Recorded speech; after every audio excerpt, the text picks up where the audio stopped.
Neemias capítulo 8, do verso 1 ao 3. Em chegando o 7º mês, estando os filhos de Israel nas suas cidades, todo o povo se ajuntou como um só homem na praça, diante da porta das águas, e disseram a Esdras, o escriba, que trouxesse o livro da lei de Moisés, que o Senhor tinha prescrito a Israel. Esdras, o sacerdote, trouxe o livro perante a congregação, tanto de homens como de mulheres, e de todos os que eram capazes de entender o que ouviram. Era o primeiro dia do 7º mês, e leu no livro, diante da praça, que está na fronteira à porta das águas, desde a alva até o meio-dia, perante homens e mulheres, e os que podiam entender, e todo o povo tinha os ouvidos atentos ao livro da lei. Agora, verso 5. Esdras abriu o livro à vista de todo o povo, porque estava acima dele. Abrindo ele, todo o povo se pôs em pé. Esdras bendisse ao Senhor, o grande Deus, e todo o povo respondeu, amém, amém. E levantando as mãos, inclinaram-se e adoraram o Senhor com o rosto em terra. Agora verso 8. Leram no livro da lei de Deus claramente, dando explicações de maneira que entendessem o que se lia. Agora verso 12. Então todo o povo se foi a comer, a beber, a enviar porções e a regozijar-se grandemente, porque tinham entendido as palavras que lhes foram explicadas. Eu gostaria de falar um pouco sobre Neemias. Neemias foi um copeiro que trabalhou na época do exílio babilônico. Ele não era apenas um copeiro, ele tinha liberdade lá com o rei, era uma pessoa agraciada ali no império da Babilônia, e o copeiro era alguém de confiança do rei. E esse copeiro, Deus transformou a vida dele num grande líder motivador. O que aconteceu para que isso chegasse a acontecer na vida desse homem? Em primeiro lugar, ele recebeu as notícias do que estava acontecendo lá em Jerusalém. Ele estava longe, estava fora da sua terra, mas estava ali, estava exercendo um trabalho importante, e provavelmente remunerado, tinha suas regalias, e ele soube que Jerusalém estava em ruínas, e que o templo já não existia mais, estava tudo acabado. E Deus incomoda Neemias, Deus coloca um sonho em Neemias, em ver reconstruída Jerusalém, e ver o templo sendo restaurado. Não havia mais culto, não havia mais adoração, o povo já estava desanimado, abatido, e esse sonho estava no seu coração. O que Neemias fez? Começou a orar, começou a buscar Deus, não tomou nenhuma atitude, começou a orar. E um dia, o rei foi tocado por Deus. O rei olhou para Neemias, olhou para ele e falou assim, o que está acontecendo com você? Você está triste. E aí ele compartilha, fala assim, eu tenho uma tristeza dentro do meu coração em saber que a minha cidade, lá onde a gente adora o meu Deus, está tudo destruído, está tudo em ruínas. E aí, irmãos, Deus coloca algo no coração dele, Deus coloca algo no coração do rei, e fala assim, você quer voltar para lá? Então vai, eu te dispenso para que você vá lá, cumpra aquilo que você quer fazer e depois volte para cá. E ainda deu para ele ouro, madeira, deu tudo na mão dele. E lá, quando ele volta para Jerusalém, ele vendo aquelas ruínas, ele passa a motivar o povo, passa a liderar aquele povo. E aí começam os enfrentamentos, se levantam lá Tobias, Sambalate, homens do maligno, que não querem que o povo de Israel retorne ali. E aí começa um grande confronto. Mesmo assim, Neemias não desanima. Neemias tem um sonho, e Neemias vai até o final desse sonho, motivando as pessoas. E nesse momento, irmãos, isso tudo quer dizer uma colheita do que Israel estava vivendo, do pecado que ele viveu. E agora estava colhendo isso. Mas mesmo diante disso, Deus levanta homens fiéis a ele. Deus levanta homens que não se dobraram diante das atrocidades, não se dobraram diante dos ídolos, das imagens. Deus levanta homens assim. E ele se tornou um grande líder ali, no meio daquele povo. E aqui, irmãos, eu queria compartilhar alguma coisa importante para você, sobre manutenção. Nós precisamos de manutenção. Vivemos uma vida, é necessário manutenção. É a manutenção da nossa vida, do nosso dia a dia. A primeira manutenção que a gente lembra é a manutenção de carro, né? Que a gente sempre, quando fala em manutenção, fala do carro. E eu lembro que eu tive um Ômega Suprema, comprei acho que em 2004, esse carro, era um carro 93, já bem usado e tal. E eu descobri até que o último dono dele tinha sido cego, era cego. Não sei se ele dirigia, como é que era, mas o carro estava bem judiado. E aí quando eu desci a serra, quando eu comprei, todo feliz, que eu queria aquele carro bem grandão, eu gostava de carro muito grande, sempre gostei de carro grande. Quando estava descendo a serra, quando eu comecei a pisar no freio, começou a trepidar o carro todo, fazendo um barulhão. Que isso, meu Deus? Será que eu vou chegar lá em São Vicente? Aí comecei a andar mais devagar. Na hora que eu fui pisar no freio, já estava mais de 120, né? E aí eu fui pisando, aí fui descendo mais devagar. E aí quando eu tenho um mecânico que é irmão em Cristo, amigo e tal, eu procurei ele e falei assim, eu queria que você fizesse ver o que está acontecendo, o que tem no freio aí? E aí ele falou assim, não, o disco do freio está tudo empenado e tal, precisa fazer uma manutenção aí.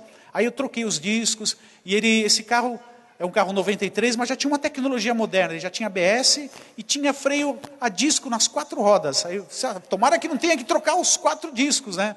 Aí foi preciso só trocar os da frente, os de trás estavam bons, as pastilhas estavam boas de trás, mas os da frente estavam tudo detonado.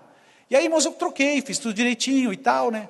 Aí um dia eu estava andando com ele, depois de ter feito essa manutenção, pisei no freio, estava um dia que estava chovendo bem fininho, aí a traseira do carro começou a andar de lado. Ai meu Deus, o que está acontecendo? Pá! Aí eu procurei o mecânico, e ele falou assim, olha, os teus freios traseiros não estão funcionando igual à frente, por isso que está novinho atrás. E aí ele falou assim, mas o que precisa fazer? Precisa trocar o cilindro mestre. Aí eu fui lá, ele abriu, mostrou, o cilindro normal é um cilindro assim de um tubo só, o de freios a 2 discos, ele é duplo, ele é grandão, é maior, foi caro na época, eu troquei. Aí eu perguntei assim para ele, por que deu problema nisso aí? Falta de manutenção. Você precisa de tempos em tempos trocar o fluido do freio, fazer uma geral no fluido do freio, isso é importante, senão se tivesse feito isso não teria estragado. Aí eu troquei, ficou tudo perfeito, aí o freio ficou bacana. E a gente fala de manutenção, a gente também fala de casa, quando lembra de manutenção, a sua casa, você que mora em casa, precisa fazer uma calafetação das calhas, não é verdade? Chove e tal, daqui a pouco começa a infiltrar, começa a dar problema, precisa pintar a sua casa de tempos em tempos, pelo menos uma vez por ano, ou um pouquinho mais, dependendo do caso, a parte externa precisa ser cuidada. Então nós entendemos que nós precisamos fazer manutenção, e o corpo humano? O corpo humano nós também precisamos de manutenção. Você precisa fazer um check-up geral, de tempos em tempos você precisa ver, mesmo que você não esteja doente, você precisa ir ao médico, fazer um check-up geral, né? Ver como é que está o seu colesterol, como é que está a sua glicemia, como é que está o seu sangue, como é que você está, os seus ossos. Nós precisamos de vez em quando fazer uma manutenção, precisa fazer um exercício físico. Todo mundo fala isso, uma atividade física, você não pode ficar parado, precisa fazer uma atividade física para que o sangue possa bombear melhor, precisa fazer caminhadas, precisa ter cuidado com a obesidade. E a gente descobre nesses dias que as pessoas mais morrem, não é por falta de comida, mas porque comem demais e comem errado, né? E às vezes você precisa fazer um equilíbrio dentro do teu físico, fazer um check-up, alimentação sadia. Tudo isso nós temos ouvido, e tem se ouvido muito na televisão, você vê na internet, você vê em todo lado, informações sobre o corpo humano, como funciona. Mas também há uma outra manutenção, que é a manutenção dos nossos relacionamentos. Que você tem amigos, pessoas que você se relaciona, e que se você ficar só pedindo para ele, pedindo ajuda, pedindo socorro, e no dia que ele vem pedir para você, você não tem como socorrê-lo, uma hora, essa falta de manutenção dessa amizade, um dia você vai ficar na mão, porque esse teu amigo que sempre te socorreu, no dia que ele pede para você e você não consegue ajudá-lo, vai chegar uma hora que você vai olhar lá no Facebook, tem uma festa lá, e eu não fui convidado, porque eu estou sozinho, meus amigos, eu tratei mal os meus amigos, eles me abandonaram. Então a manutenção dos nossos relacionamentos, como esse é um ano da família, nós temos falado muito sobre isso, relacionamentos dentro do nosso lar, relacionamento com o cônjuge, você precisa de investir nesse relacionamento, cada dia para ver uma melhora, falar palavras bonitas, palavras de apoio, dizer que ama a sua esposa, seu esposo, dizer isso constantemente, isso é manutenção. Falar menos e ouvir mais. Por isso, por exemplo, as mulheres, elas falam mais, naturalmente mais. Mas tem mulher que não deixa o marido falar, ela só fala, blá, blá, blá, blá, blá, blá, blá, blá, e aí quando ele vai falar, não, acabou o tempo, foi embora, encerrou a conversa. Então nós precisamos entender que relacionamentos precisam de manutenção, aprender a ouvir. Nós temos 2 ouvidos e uma boca só. A necessidade de falar palavras de apoio, aos filhos principalmente, Às vezes a gente elogia todo mundo, mas não elogia nossos filhos. Diga para ele. Às vezes a gente tem facilidade de apontar o dedo, de ver os erros, de ver as deficiências. Mas a gente tem dificuldade de falar as palavras de apoio. Não, você vai conseguir, você vai chegar lá. Fala isso para os seus filhos, você fala para todo mundo. Mas esquece de falar isso para o seu cônjuge, para o seu marido, para a sua esposa. Nós somos assim, ávidos. Pressa a gente tem de falar erros, de apontar o dedo. Então relacionamentos precisam de manutenção. E a nossa mesma forma, irmãos, eu queria falar sobre a vida espiritual. A nossa vida espiritual precisa de manutenção. Amém? Nós precisamos viver uma vida espiritual sadia e equilibrada. Como se alcança isso? E hoje, irmãos, há uma horda gigantesca de pessoas em nossa cidade que são desviados, que se desviaram do caminho, porque não houve um momento de manutenção nas suas vidas. Grande parte dessas pessoas desviadas é por causa de uma mágoa que entrou no coração, de alguma decepção. Ninguém nasce ateu. As pessoas se tornam ateus por causa de alguma decepção. Todos nós nascemos crendo no Criador. E a criança ela entende muito fácil a lição do Papai do Céu. Nós temos que entender que tem que haver uma manutenção. Quando nós conhecemos a Jesus, antes de conhecermos a Jesus, havia uma guerra instaurada. Desde que você nasceu, antes de você ainda nascer, quando você estava no ventre da sua mãe, já existia essa guerra. O demônio, o Satanás, o nosso inimigo, não queria que você nascesse. Não queria que você estivesse aqui hoje. Não queria que você professasse Jesus. Ele queria destruir. E essa é a meta do nosso inimigo, destruir o ser humano. Então essa guerra começa, foi deflagrada. E um dia você encontra Jesus. Um dia você conhece Jesus, você vem aqui, entra na igreja, entrega a sua vida para Ele. A sua vida passa a ter uma proporção mudada. E aí começa o momento em que aconteceu aqui, como nesse momento de Neemias, foi um momento de trégua. Há um momento de trégua, porque foi desalojado o diabo da sua vida. É muito mais fácil fazer manutenção agora dentro da sua casa do que desalojar ele. Você desalojou quando você entregou a vida para Jesus, quando o Espírito Santo ocupou a sua vida, quando você renunciou às trevas, renunciou ao pecado, quando você tomou posse dessa vida vitoriosa. Agora você precisa fazer uma manutenção. Por quê? Porque o diabo, ele está esperando você dar uma brecha. Ele está procurando uma brecha externa na tua vida para vir. E quando ele vier, ele vem com 7 piores do que você tinha antes. A manutenção é para que isso? Mas eu não quero dizer para que você viva uma vida evangélica, uma vida cristã, com medo do diabo. Não, irmãos. Dentro dessa área de manutenção, nós temos que entender que nossa motivação deve ser amar a Deus sobre todas as coisas. E como eu sempre falo nos encontros de casais, eu falo assim, amar é uma decisão. Amém, queridos? Você amar a Deus foi uma escolha. Eu estou aqui porque eu amo a Deus. Eu estou aqui, eu tenho mais prazer. Como Davi falou, prefiro estar em qualquer outro lugar do que 1000 por aí. É estar na casa de Deus. Estar nos átrios do meu Deus. E quando Davi fala isso, irmãos, o átrio era o lugar mais simples do templo. Prefiro estar no átrio de qualquer lugar do mundo. Então você não deve estar aqui, porque você tem medo de ir para o inferno. Você não deve estar aqui com medo de que Satanás venha com tudo sobre a tua vida e venha trazer 7 piores. Você tem que estar aqui porque você ama a Deus. Amém? Esta é a minha escolha, em nome de Jesus.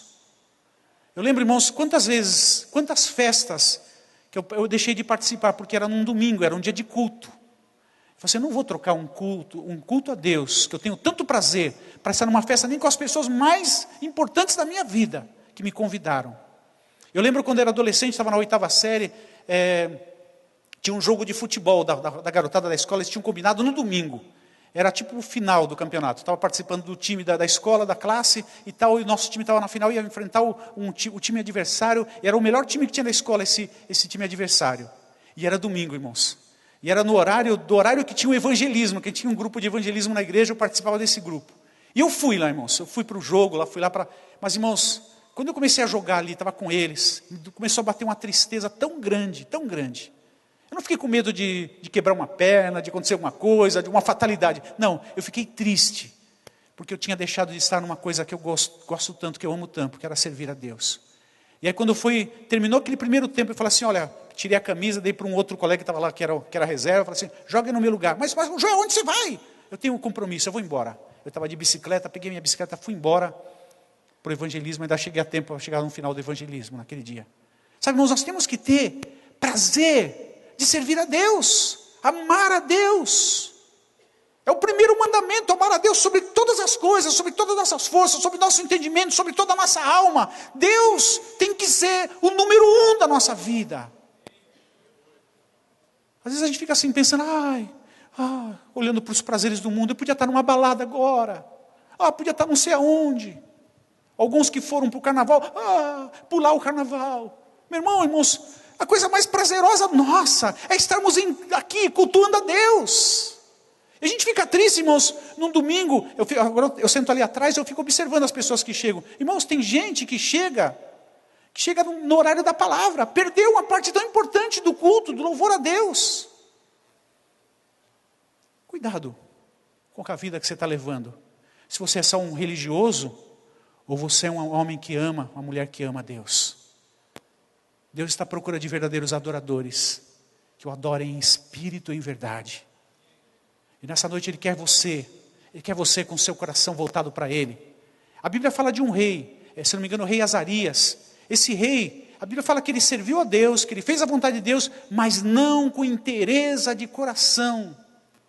Estar inteiro com o nosso coração a Deus, é dizer assim para Deus, Deus, prefiro qualquer coisa no mundo, é estar contigo, é estar na tua presença. É estar diante dos teus átrios, estar diante do teu altar, é cultuar o teu nome. E a primeira coisa da manutenção que nós precisamos aprender é louvor e adoração. Repitam comigo, louvor e adoração. Nós precisamos entender que nós temos que louvar, que nós nascemos para isso. Quando a gente se converte, irmãos, a gente entrega a vida para Jesus, a gente percebe, irmãos, a coisa gostosa da descoberta de adoração a Deus, porque você foi feito para isso, meu irmão. Você encontrou a razão de viver, adorar a Deus, levantar as mãos. Olha aqui, irmãos, esse verso que nós lemos. É o verso 6, desse capítulo 8, quando diz assim: Esdras bendisse o Senhor, o grande Deus, e todo o povo respondeu, amém, amém. E levantando as mãos, inclinaram-se e adoraram o Senhor com o rosto em terra. Que coisa maravilhosa, irmãos, que momento glorioso. Adorar a Deus. O pastor Humberto ele manda eu levantar a mão. Isso não é modismo, irmãos. Isso é sinal de rendição. Eu estou me rendendo a Ele. Não precisava ninguém mandar. Você tinha que estar com a mão levantada de qualquer maneira. Adorando, rendendo-se ao Senhor. Rendendo-se à grandeza dEle. O poder dEle. A magnitude do Deus vivo e poderoso. Agora a gente tem uma ideia sobre adoração. A adoração é muito ligada à música. Muito ligado, existe adoração também com palavras, mas a música, irmãos, algumas pessoas restringem o louvor a levitas, irmãos. Isso é errado, uma grande mentira do diabo é dizer assim, chamar todos os músicos de levita. Levita, irmãos, era aquele que cuidava do templo. Eu não vi ninguém chamando o faxineiro da igreja de levita, porque ele limpa o templo. E uma das funções do levita é limpar a casa de Deus, arrumar. Irmãos, os irmãos pensam que as outras tribos não tinham músicos?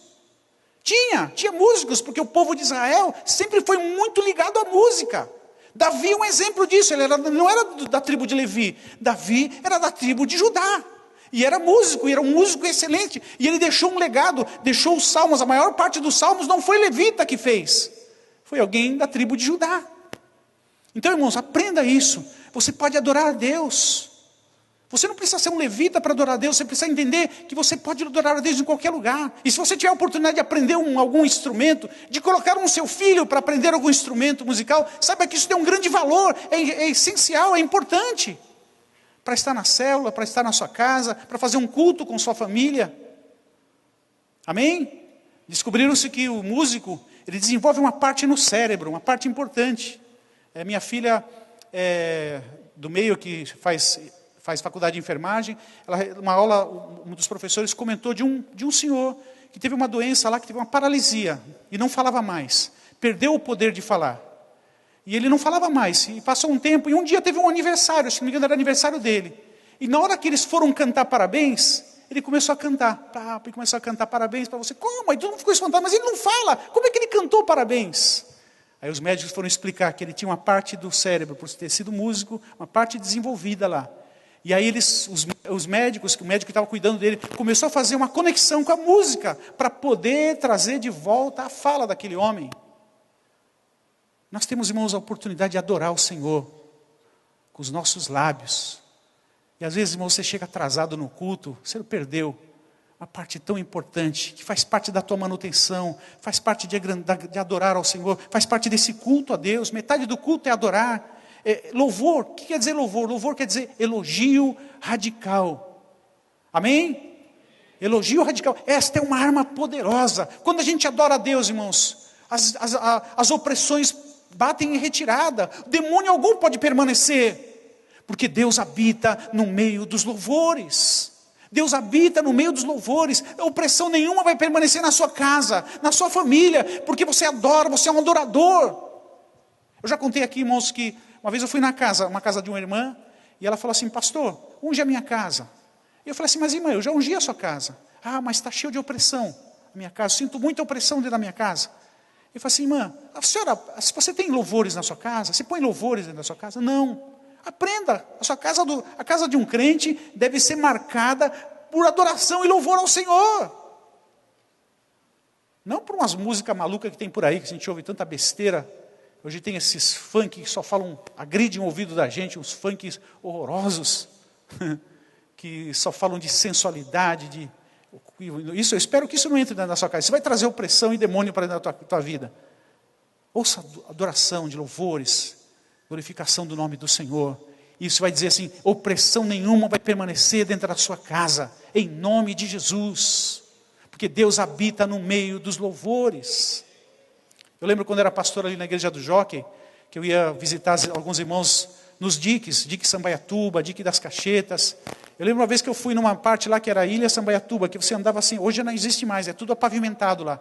Mas eu andava assim no meio das madeiras, assim, e a água correndo embaixo, e aqueles balançando. Aí tinha um barraco, irmãos, todinho de madeira, assim, e o barraco estava até meio torto, né? Mas tinha um som de primeira. E estava lá tocando o Cassiane, adorando a Deus, e o barraco estava balançando, aquele Cassiane lá.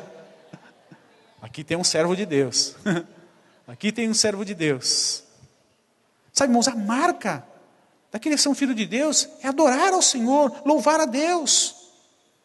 Você vai ver que o louvor vai trazer Deus para perto de você. A unção e a graça poderosa de Deus. Isso é manutenção, você precisa disso, meu irmão. Passar o dia em adoração. Em vez de ficar ouvindo besteira por aí, ouça louvores de glorificação no nome do Senhor. A Bíblia fala o seguinte, que o Espírito Santo que um dia habitou na sua vida, que entrou na sua vida quando você confessou Jesus Cristo, diz assim: o Espírito Santo me glorificará. E quando você está glorificando a Jesus, e quando você está ouvindo glorificações a Jesus, você está cumprindo o papel do Espírito Santo, está ajudando o Espírito Santo na sua vida. Glorificando a Jesus, Ele me glorificará. Através do Espírito Santo nós adoramos a Jesus. Jesus, Tu és maravilhoso. Jesus, Tu és Senhor. Jesus, Tu és soberano. Jesus, o Senhor habita na minha casa. E a Bíblia fala assim: onde tiverem 2 ou 3 reunidos em seu nome, ali eu estarei. E aí você está lá com a sua família, louvando a Deus. E a presença de Jesus ali. Jesus bombando na tua casa, abençoando o teu lar. Aleluia. Amém? Segunda peça de manutenção que você precisa fazer é palavra de Deus. Repitam comigo: palavra de Deus. Irmãos, nós temos aí um instrumento que Deus deixou para você conhecer o Pai, que é a Bíblia, a palavra de Deus. E às vezes a gente não dá valor. Amém? Leia a palavra. Coma a palavra. Decore a palavra. Se alimente dela. Se alimente cada dia dessa palavra.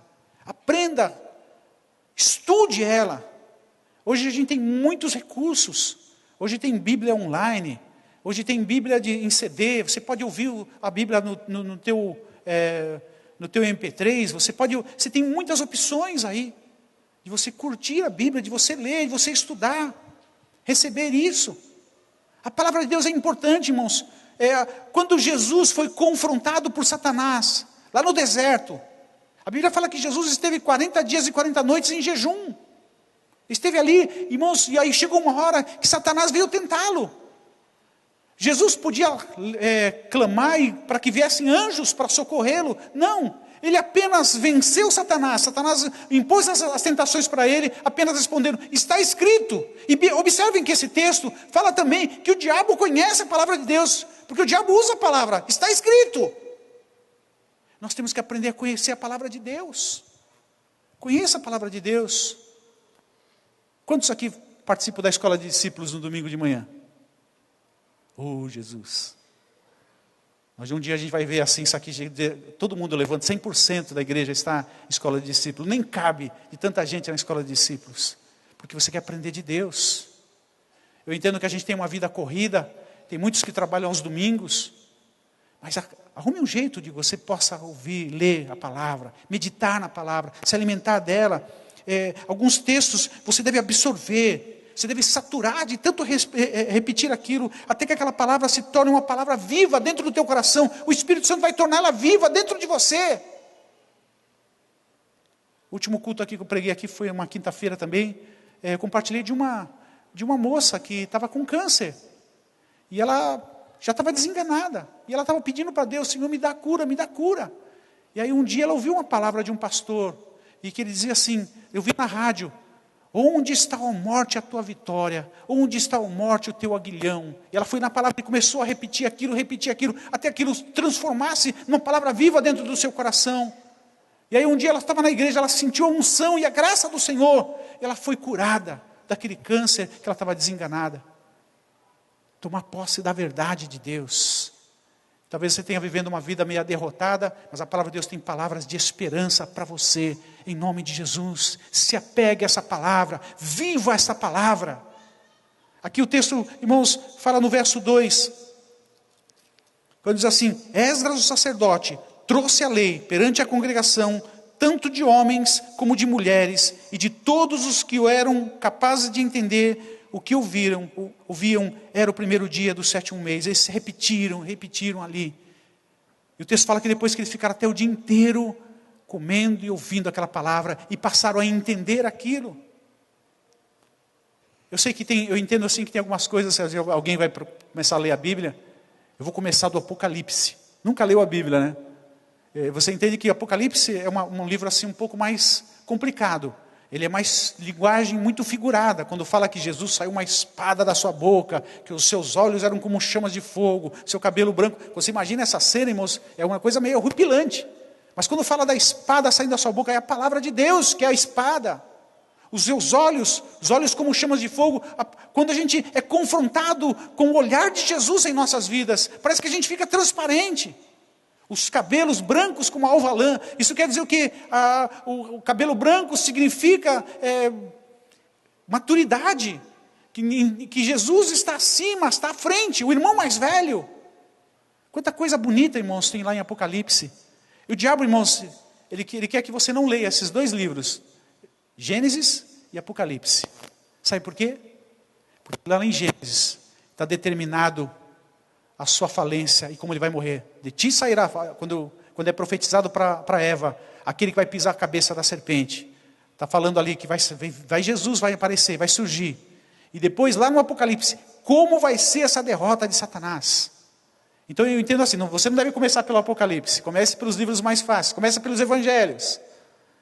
Depois Deus vai dando entendimento para que você possa comer esse livro, comer essa palavra, se alimentar de Deus, em nome de Jesus. Leia devagar, mastigando cada palavra. A palavra vai gerar novos hábitos em você. Olha só, no verso 18 aqui de Neemias, na parte A do verso 18, diz assim, dia após dia, leu Esdras no livro da lei de Deus, desde o primeiro dia até o último, e celebraram a festa dos 7 dias, a festa dos tabernáculos. Essa festa foi celebrada, irmãos, com a palavra de Deus como ao foco central. Amém, queridos? A palavra deve ser o foco central da nossa vida. A palavra de Deus deve ser a nossa medida. Estude a palavra, leia a palavra, que essa palavra vai ser manutenção para a tua vida espiritual, quando você enfrentar as lutas, o inferno, em nome de Jesus. Terceiro lugar, a terceira arma de manutenção para a tua vida, é fortalecimento interior, através do arrependimento e confissão. Repita comigo, arrependimento e confissão. Abra aí, Neemias, capítulo 9, do verso 1 ao 3.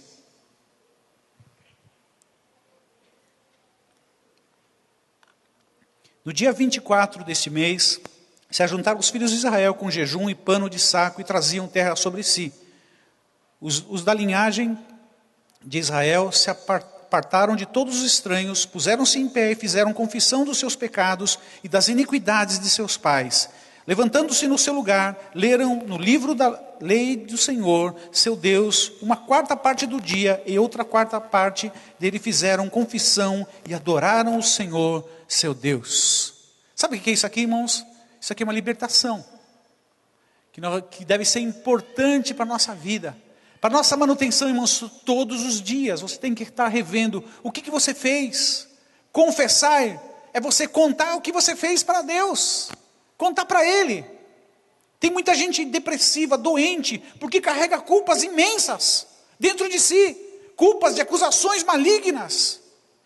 Porque às vezes não colocou para fora. Guarda dentro de si mágoas, angústias. Guarda dentro de si ansiedades.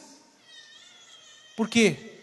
Porque falta isso, confissão e arrependimento. A Bíblia fala lá em Apocalipse, quando a igreja de Éfeso diz assim que vocês caíram, mas vocês, olha onde vocês caíram, e levante-se, se arrependam. Nós temos que entender isso, né? Isso deve ser prática nossa, constantemente estar nos arrependendo, constantemente estar confessando diante do Senhor. Às vezes a gente vê com tristeza pessoas que quando você passa com a bandeja do cálice, do pão, da ceia, pessoas que são cristãs, que são membros da igreja, que não tomam a ceia.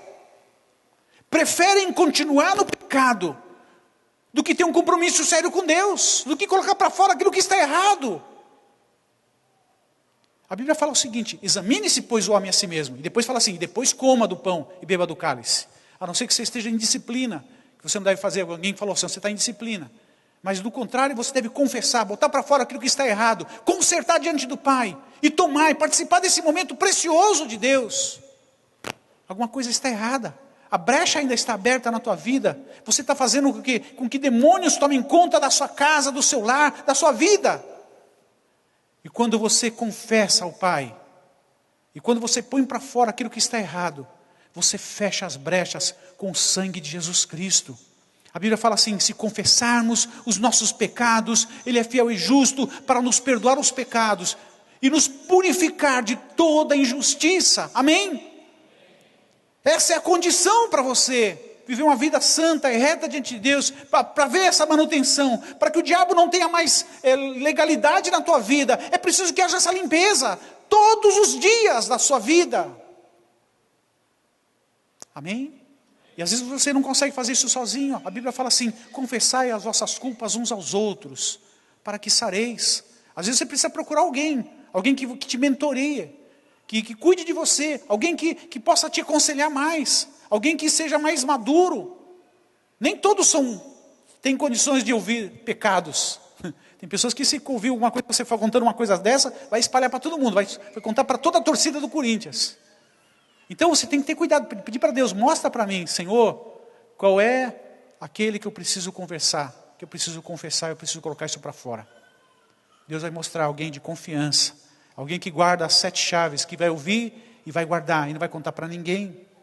E você precisa encontrar essa pessoa. Às vezes nós carregamos culpa sozinho. A Bíblia fala o seguinte, que lá no capítulo 2 de Marcos, que aquele paralítico que foi levado pelos amigos, quando Jesus se confrontou, desceu pelo telhado, abriram o telhado, colocaram aquele homem ali na frente deles, de Jesus.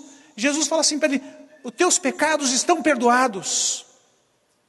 Sabe o que a gente entende ouvindo isso que Jesus falou? Que aquele homem estava paralítico, porque ele estava carregando culpas imensas. Aquilo estava paralisando, enfermando aquele homem. Ele precisava muito ouvir aquilo de Jesus. Ele precisava ouvir aquele alívio: os teus pecados estão perdoados. Às vezes a gente precisa de ajuda, irmãos. As coisas estão indo tortas, não estão andando certo, porque Deus não pode abençoar se você está carregando pecados. Deus não tem comunhão com o pecado, com gente que está em pecado. O pecado nos separa de Deus. Jesus, ele veio para nos ligar. Jesus é aquele que está à direita de Deus Pai. E a Bíblia fala o seguinte: Ele intercede por nós, intercede por mim, por você. Amém? Ele está intercedendo por você. Mas é preciso que haja arrependimento. Jesus pregou arrependimento. João Batista pregou arrependimento. Nós vemos arrependimento como algo que deve ser natural e normal em nossas vidas. Não podemos ficar com o pecado oculto aí. A Bíblia fala o seguinte: não há nada oculto que não haja de ser revelado. Uma hora vem as consequências desse pecado que você está cometendo aí, e que você pensa que ninguém sabe. Deus sabe. Deus sabe. E outra coisa, o diabo também. O diabo também sabe do seu pecado. Não adianta você ficar escondendo, achando que fez o crime perfeito. Se você não confessar, não botar isso para fora, uma hora vai surgir isso aí. E irmãos, o diabo tem duas estratégias nisso aqui. A primeira delas é te ajudar até levantar o tapete para você jogar a sujeira embaixo. Para você ficar ali. Aí um dia você vai chegar para aconselhar alguém que está passando por um problema que você também passou ali, que você está vivendo. E você, quando for aconselhar, você sentir aquela acusação do diabo: seu hipócrita, como é que você tem coragem de falar isso, se você está enganando todo mundo aí, você fez coisa pior. A segunda estratégia do diabo, irmãos, é você cometeu aquilo, e alguém descobrir, e aquilo vir à tona, e todo mundo saber, e você ficar envergonhado. E aí você não tem condição de ficar naquele ambiente, às vezes até dentro da igreja você é capaz de não ficar mais. Você prefere ir embora do que consertar uma situação, e enfrentar a verdade. Amém, queridos? Nós temos que confessar todo dia. Confissão, isso é importante. E nós, como igreja do Senhor, nós como sacerdotes do Deus vivo, nós temos que nos colocar diante de Deus também pelas pessoas. A Bíblia fala o seguinte, que Jó, todos os dias, confessava os pecados dos seus filhos diante do Pai. Nós temos que nos colocar também diante da nossa cidade, do bairro onde a gente mora, dos vizinhos, pedindo perdão dos pecados deles. Senhor, tem misericórdia, perdoa os pecados dessa cidade, perdoa a corrupção, perdoa a má administração financeira da cidade, perdoa, Senhor, o que está havendo aqui, o crime organizado que está crescendo, perdoa, Senhor. Você está cancelando no mundo espiritual. Eu participei, irmãos, num seminário de conquista das cidades, e aquela pastora, ela tinha estado numa cidade anterior, uma cidade vizinha lá, e ela fez os pastores identificarem todos os pecados da cidade. Tinha pastores de várias denominações ali naquela reunião, eles numeraram um por um, aí depois eles dobraram o joelho, e cada pastor ali confessava cada um daqueles pecados. Eu te peço perdão, chorando na presença de Deus, peço perdão dos pecados dessa cidade. Irmãos, no dia seguinte, ela ouviu aqui no rádio, alguém declarando uma coisa: só aconteceu uma coisa inédita nessa cidade. Não houve uma ocorrência de crime na delegacia. Sabe, irmãos, os demônios que estavam atuando, quando você confessa os pecados, eles ficaram impossibilitados de agir por aqueles momentos, porque a igreja estava intercedendo pela cidade. Que poder, que autoridade, que graça que Deus derramou sobre você. Nós somos reis e sacerdotes que reinarão sobre a terra. Nós temos autoridade do Senhor para pedir perdão dos pecados, de abençoar a nossa cidade. E se a cidade está ainda do jeito que está, é culpa nossa, porque não temos orado e clamado diante do Pai. É hora de a gente orar, pedir a misericórdia do Senhor, em nome de Jesus. Em último lugar, a última manutenção é a oração. Repita comigo: oração. Neemias capítulo 9, verso 4, diz assim: Jesua, Bani, Cadmiel, Sebanias, Buni, Serebias, Bani, Kenani se puseram em pé no estrado dos levitas e clamaram em alta voz ao Senhor seu Deus. Para que você viva uma vida vitoriosa e abençoada, você precisa ter comunhão com o Pai. Nós falamos de manutenção do nosso relacionamento. O relacionamento humano é importante. Temos que fazer manutenção. Temos que estar agradando as pessoas, lembrando do aniversário. Nós temos que estar fazendo coisas para que essa amizade continue, perdure. Se você só recebe e não dá, uma hora essa amizade vai acabar. Mas com o Pai é diferente, irmãos. O Pai o ama incondicionalmente. Amém? Diga para o irmão do lado: irmão, Jesus te ama incondicionalmente. Nós somos amados por Deus. E a forma de nós chegarmos a Deus é através da oração. Ele já demonstrou o seu amor por nós, ele não precisa fazer mais nada. Amém? Aquele que nem o seu próprio filho poupou, porventura o que não nos dará? Se ele deu Jesus o que ele tinha de melhor, o que ele tinha de mais maravilhoso, ele deu o seu filho por nós, o que ele pode nos dar? Tudo isso passa a ser mixaria, coisa pequena. Eu não gosto muito daquele cântico, perdão se algumas pessoas discordam, o melhor de Deus ainda está por vir. Irmãos, o melhor de Deus já veio, foi Jesus. Não tem coisa melhor do que Jesus. As outras coisas são mixarias, comparado ao que Jesus que veio e morreu em nosso lugar. Amém, queridos? Então, irmãos, nós temos uma forma de estarmos ligados constantemente. É através da nossa comunhão com Ele, é através da nossa oração. Busque a Deus. Esteja diante da presença de Deus. Clame a Ele constantemente. Tenha isso como alvo na sua vida. E esse texto fala que não era apenas uma oração qualquer. Era uma oração de clamor. Eles botaram a boca no trombone. Gritaram diante do Pai. Adorando, clamando a Ele. Esse texto, adoraram o Senhor seu Deus com alta voz.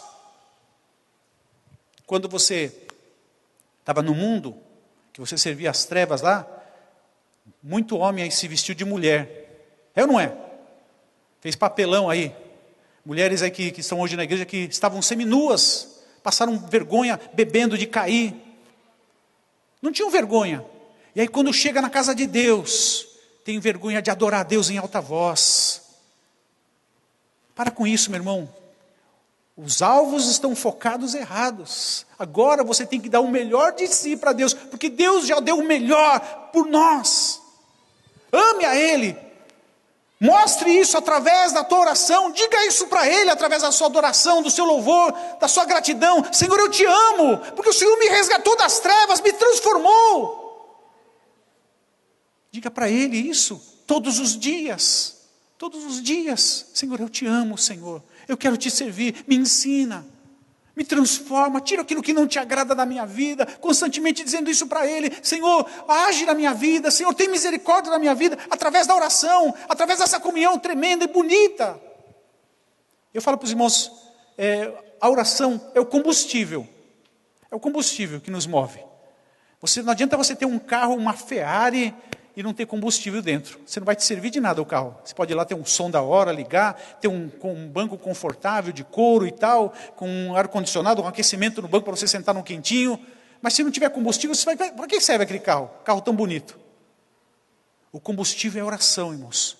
Se você quer ir longe, comece a viver uma vida de oração. Comece a fazer um propósito com Deus. Eu lembro uma vez que o pastor Newton nos desafiou a igreja a orar 2 horas por dia. Mas pastor, como é que vai ser isso? Como é que eu vou achar 2 horas? Eu lembro que na época eu trabalhava secularmente, estudava à noite, dormia tarde, acordava muito cedo. Para não trabalhar os sábados eu estava acordando mais cedo ainda, e eu estava assim já meio cochilando. Aí eu falei, Senhor, onde que eu vou arrumar 2 horas? Aí Deus mostrou para mim. Eu trabalhava numa empresa ali na Vila Matias, em Santos. Era 30, 40 minutos de ônibus até lá. Aí o Senhor falou assim, olha, você já tem 30 minutos quando você sai da sua casa e vai até o serviço para você orar. Aí eu falei assim, e agora? Mais 30 minutos? Aí você volta para casa para almoçar, 30 minutos. Você volta para o serviço mais 30 e volta para casa mais outros 30. Está aí as 2 horas. Achei as 2 horas. Irmãos, aí eu propus para Deus, Senhor, eu já achei minhas 2 horas, então eu vou orar quando estiver no ônibus. E aí de vez em quando eu sentava no ônibus, ia sentado, né, de manhã. A partir daquele dia que eu propus a Deus que eu ia orar no ônibus, eu só peguei o ônibus lotado, pendurado mesmo. Eu lembro da época da aviação, que tinha aquelas gaiolinhas, né? Tinha aquelas gaiolinhas, e que às vezes eu estava assim, pendurado no ônibus, quase nariz com alguma pessoa, eu estava com os olhos fechados, às vezes falando em línguas ali, aí daqui a pouco eu abri os olhos, tinha alguém olhando para mim assim. Que isso? E uma vez, irmãos, eu estava orando no ônibus, o ônibus... Era um motorista meio maluco, estava correndo e tal, e o ônibus para cá, balançando para lá e balançando para cá, daqui a pouco deu uma trombada no outro ônibus, BUM! Irmãos, eu vi gente sangrando para todo lado, caindo assim no chão, e eu não tive um arranhão, porque eu estava orando, falando com Deus ali, um arranhão aconteceu comigo, gente machucada para tudo quanto é lado e tal, e gente gritando, eu estava ali, aí eu falei assim, enquanto não chega coisa aqui, eu vou continuar orando, eu fiquei ali orando, no meio daquela confusão toda.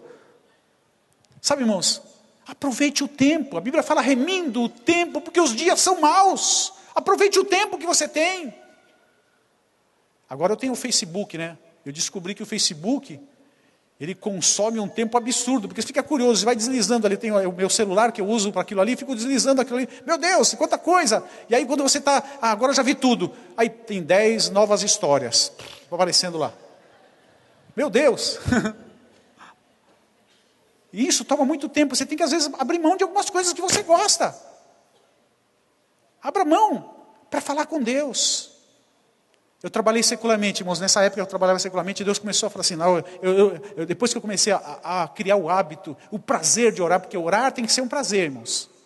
A gente recebeu um legado, irmãos, do passado, que orar era penitência. Vai lá e reza tanto não sei o quê, tantos Padres Nossos, não sei o quê. Era penitência. Você fez alguma coisa errada, vai lá orar. Orar é penitência. Irmãos, orar é um prazer.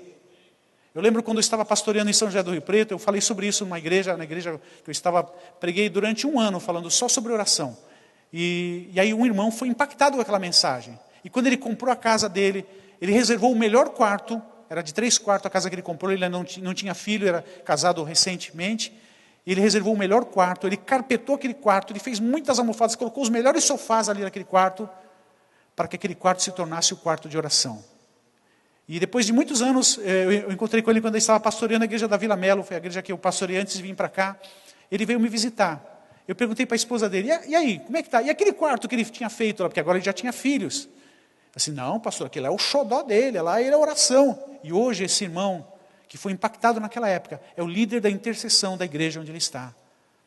Ele passa horas e horas na presença de Deus. E um dos testemunhos desse moço, irmãos, as vitórias que Deus deu para a vida dele, em tão pouco tempo, por causa do tempo que ele começou a dar para Deus. A tua vida vai ser revolucionada. Esse moço, ele fala assim para Deus, Deus, eu não tenho onde morar. Ele morava no trabalho dele, antes dele se casar. Eu quero uma casa, porque eu quero me casar. Quem casa, quer casa. Não vai morar num puxadinho lá da sogra, não sei quem, da avó. Não, peça para Deus, Deus vai te dar. Se você tiver compromisso com Deus, Deus vai te honrar. E aí, irmãos, ele começou a orar pedindo para Deus uma casa. Só que o custo que ele ganhava não tinha condições de comprar uma casa. E ele tinha feito um propósito, Senhor, até o final desse ano eu quero a minha casa. E aí quando chegou no final do ano, era meio de dezembro, eles têm férias coletivas, ele trabalhava na Federação do Comércio, e a mãe dele morava aqui em Santos. Ele veio para cá triste, aborrecido, não sei por que Deus não me abençoou, mas eu sei que Deus vai me dar uma resposta. E ele veio para cá no dia 15, quando foi no dia 26 de dezembro, o banco ligou para ele, para o celular dele. Nós estamos te procurando, nós não queremos fechar o ano do banco, enquanto não assinar a sua casa aqui. Irmãos, ele foi lá, ele feliz da vida. E quando ele chegou na igreja depois do Natal, irmão, tu não só ia voltar lá para o dia 10 de janeiro? Pastor, você não vai acreditar o que aconteceu. E ele me contou e me levou na casa, irmãos. O que Deus deu para ele foi fantástico. Era um bairro novo de São José do Rio Preto, as ruas todas asfaltadas, uma casa nova, nunca ninguém tinha morado ali, com um jardim bonito na frente, a casa tinha 3 quartos, um quintal imenso atrás, dá para construir uma quadra de futebol ali. E ele ali adorou a Deus pela conquista. Mas sabe qual é o preço desse moço? Ele acordava das 3 até as 5 da manhã, ele ficava na presença de Deus, todos os dias. E quando ele estava fazendo faculdade, eu perguntei para ele, mas você não sente cansado por causa dessas 2 horas que você fica acordado? Não, pastor, Deus me renova as minhas forças. Eu quero desafiar você, nessa noite, a viver uma vida diferente. A viver uma vida de amor a Deus. De servir a Deus, estar aqui, porque eu quero estar aqui. Eu não estou aqui porque meu marido me obrigou a vir, porque meu pai e minha mãe falaram que eu tenho que vir. Eu não estou aqui por causa de um amigo, eu não estou aqui por causa da galera, eu estou aqui porque eu amo a Deus.